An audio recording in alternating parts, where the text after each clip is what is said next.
Hello friends, আমি আবার চলে এসেছি আমার একটা নতুন ব্লগ নিয়ে।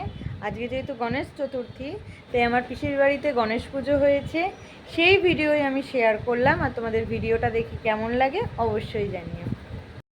गणनायकाय गणदैवताय गणाध्यक्षाय धीमहि गुणशरीराय गुणमण्डिताय गुणेशानाय धीमहि गुणातीताय गुणाधीशाय गुणप्रविष्टाय धीमहि एकदन्ताय वक्रतुण्डाय गौरीतनयाय धीमहि गजेशानाय भालचन्द्राय श्रीगणेशाय धीमहि एकदन्ताय वक्रतुण्डाय गौरीतनयाय धीमहि गजेशानाय भालचन्द्राय श्रीगणेशाय धीमहि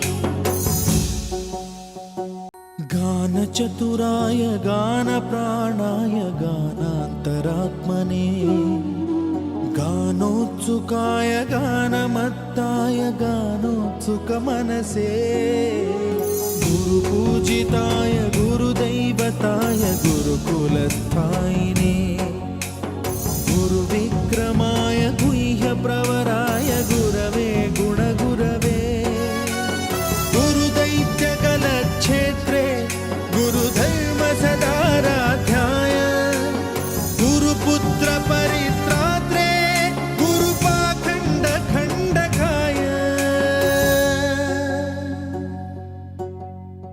गीतसाराय गीततत्त्वाय गीतगोत्राय धीमहि गूढगुल्फाय गन्धमत्ताय गोजयप्रदाय धीमहि गुणातीताय गुणाधीशाय गुणप्रविष्टाय धीमहि एकदन्ताय वक्रतुण्डाय गौरीतनयाय धीमहि।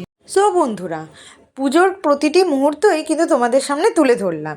তোমরা অবশ্যই ভিডিওটা দেখো এবং কেমন লাগলো অবশ্যই জানিও।